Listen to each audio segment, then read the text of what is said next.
Ontem eu estava conversando com a minha mulher o mesmo assunto que nós estávamos conversando há 23 anos, deitados na nossa cama, lá em Niterói, no condomínio Ubá Terra Nova, e eu estava lendo para ela um dos capítulos do que seria o livro, um dos capítulos do meu livro Sem Barganhas com Deus, chamado A Doença do Véu, o capítulo. E eu disse a ela, eu estou escrevendo e agora eu gastei muito tempo na minha vida para trás evangelizando crentes e evangelizando para fora, para milhões de pessoas. Eu quero continuar alcançando milhões de pessoas que não têm nada a ver com o evangelho. Mas eu não vou mais perder meu tempo com os crentes por uma constatação que eu cheguei há muito tempo atrás, mas eu não tinha nem coragem de declarar, de tão forte que ela era. Que constatação é essa? De que, para mim, a pior casta espiritual, a pior casta demoníaca que eu encontrava no curso do meu ministério, tinha encontrado em décadas de trabalho, lidando com todo tipo de casta de demônios, de espíritos malignos e imundos, toda sorte de expressões da perversidade satânica. E eu não fui poupado disso. Eu nunca andei provocando diabos, manifesta para sair, mas não precisa. Quando você anda cheio do Espírito Santo, eles se manifestam. Eles não aguentam, eles enlouquecem diante da sanidade da tua luz e da fé e da irradiação de Jesus em você. Se manifestam de modos os mais diferentes.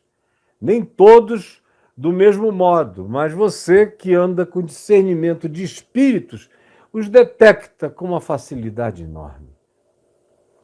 Então, eu sei o que eu falo quando falo de castas, de demônios e disso tudo. Eu não li em livros.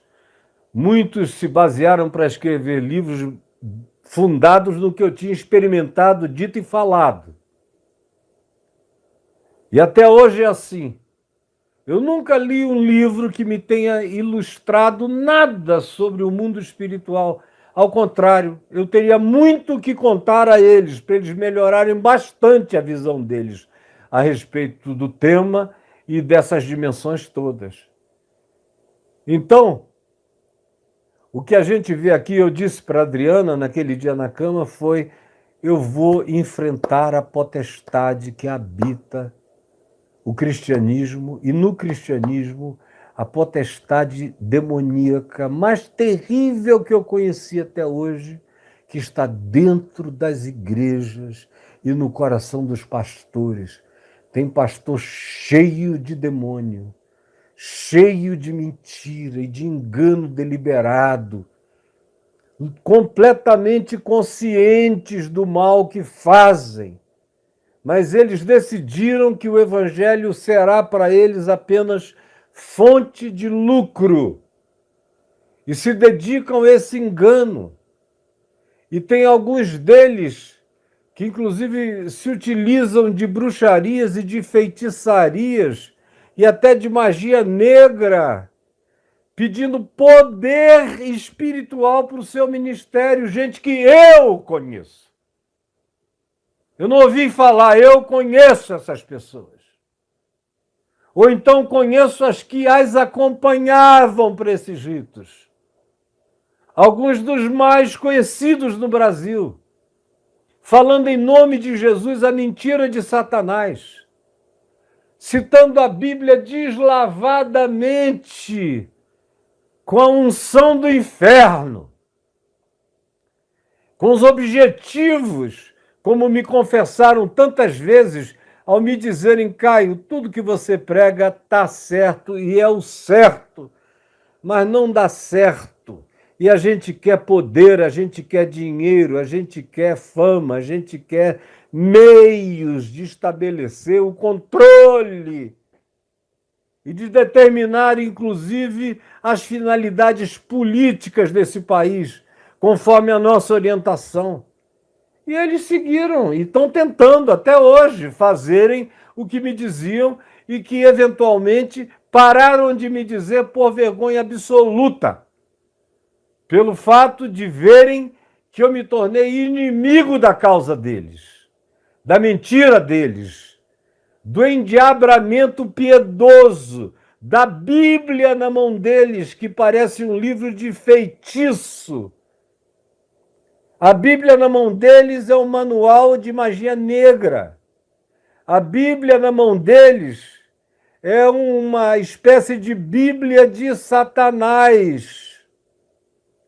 Porque a Bíblia serve para qualquer coisa, dependendo de quem a leia e do que queira construir nela, você pode sistematizá-la e fazer nela e dela e a partir dela a construção das ideias mais demoníacas que se possa imaginar ou que estão para além da imaginação, tudo isso recheado de textos bíblicos. E aí, como vocês não leem a Escritura, não leem os Evangelhos, não leem os apóstolos e nem pensam, nem raciocinam, nem meditam, nem coerentizam a vida com Jesus, como não tem Jesus como chave referencial absoluta, de modo que aquilo que Jesus afirmou é válido. O que ele não afirmou não faz parte de pautas a serem inventadas por mim, de modo nenhum, como o cristianismo fez, de maneira perversa e maligna, de modo a adoecer a alma do ocidente da Terra por inteiro. O ocidente do planeta é muito mais doente, psicologicamente falando, do que os confucionistas que foram educados de outro modo no Oriente da Terra, tem muito menos problemas de várias ordens do que aqui entre nós, onde a doença do cristianismo, com suas culpas, com suas Bíblias citadas fora do contexto, com as suas doutrinas de perversidade, de intolerância, de maldade, de inquisição, de fogueiras, de dominação, de imposição da fé, foram desenvolvidas e estão presentes e crescentes até o dia de hoje. Pois bem, essa segunda tentação começa com a piedade satânica. O diabo coloca Jesus no pináculo do templo. E aí diz para ele, olha só, se és o Filho de Deus, atira-te abaixo, porque não haverá nenhuma demonstração mais veemente de que tu és o cara de Deus, o enviado de Deus, o Messias de Deus, o ungido de Deus, o santo de Deus, o Cristo de Deus, do que se tu tiveres essa coragem de clamar pelo Salmo 91, que é o salmo predileto dos crentes. É o salmo afugenta demônio. É o salmo boa noite em espiral, que se acendia no interior para espantar carapanã e mosquito. É o salmo spray de demônios. O cara abre na casa dele a Bíblia grande no Salmo 91 e acha que os diabos, os demônios fogem. Cara, é muita ignorância. Meu Jesus tem compaixão. É burrice demais. É alienação extrema. Eles nem percebem que o Salmo 91 é aberto pelo diabo, não precisava abrir, porque o diabo nunca precisou de livro. Sabe a escritura de có e salteado. Se tem alguém que conhece bem a escritura, ela toda, é o diabo. Conhece melhor do que qualquer teólogo, qualquer sacerdote, qualquer escriba, qualquer rabino, qualquer pastor, qualquer um. Ele assistiu à confecção, ele assistiu às brigas internas na confecção, na produção do cânon sagrado, que não foi nada pacífico, Teve gente que morreu por causa disso aqui. Teve gente do ostracismo, gente exilada, gente banida, gente aprisionada porque queria botar outros livros ou queria tirar alguns. Meu Deus! Vocês não sabem da missa o terço. E ficam cultuando um livro como se ele tivesse caído assim do céu, com asas de Eros ou de Hermes descendo e pousando assim diante de nós. E nem se dão conta de que o diabo gosta de usar a Bíblia para enganar os ignorantes, os incautos. Ele usa qualquer coisa. E para crentes, o que ele mais usa é pregação. São pregadores. São doutrinas mentirosas, mas construídas a partir da Bíblia. Desse patchwork de textos bíblicos costurados, alinhavados pelas linhas do inferno. Aí apresenta para você um trabalho montado. Aí diz, essa é a doutrina da nossa denominação.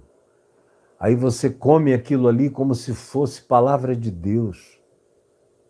E o diabo gargalha pelos milhões de cristãos que seguem a mentira. Em nome de Cristo, em nome das suas denominações, em nome das suas igrejas, dos seus pastores, dos seus padres, dos seus sacerdotes, dos seus papas, enfim, de todo mundo. Ou em nome dos seus médiuns, aonde também a Escritura é lida, muitas vezes sem contexto. Mas eu garanto a vocês uma coisa, infelizmente, ou felizmente, não sei, Deus o sabe, mas há menos coerência em algumas leituras que eu vejo sendo feitas por alguns médiuns cultos do Espiritismo do que em 99% dos pastores evangélicos, que quase sempre, com raríssimas exceções, jogam a flecha lá do outro lado, longe do ponto de convergência da verdade segundo ensinado por Jesus. É triste.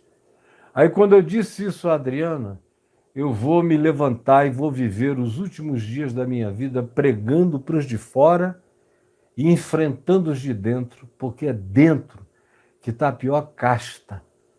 Nem na magia negra eu encontrei jamais uma casta pior do que essa que habitam os pastores da grana, do dinheiro, da mentira, do engano, do poder, da volúpia, da luxúria, do culto ao dinheiro, aos bens, às propriedades.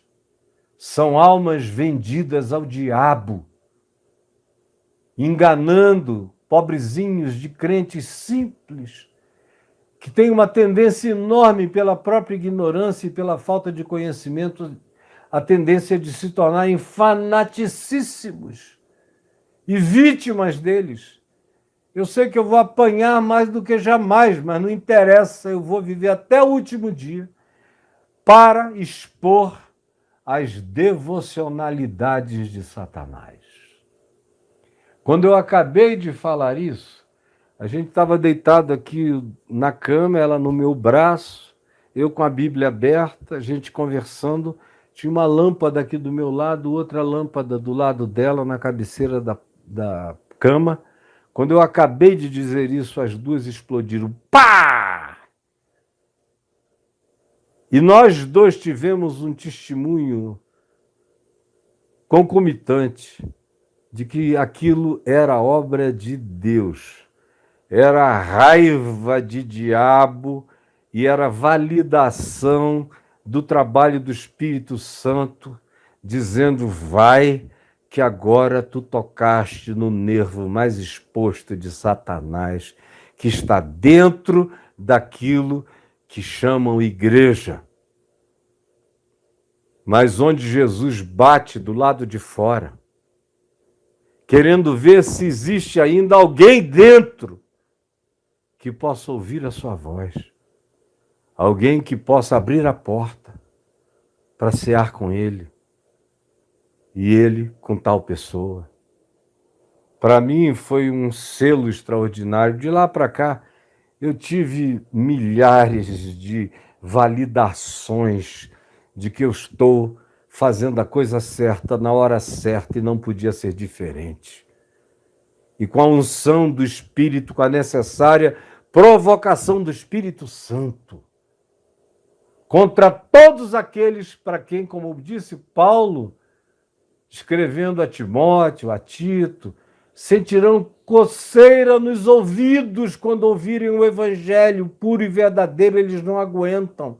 Eles gritam, eles saem correndo, eles blasfemam, eles odeiam, e eles dão assim a maior evidência de que a verdade se lhes tornou insuportável.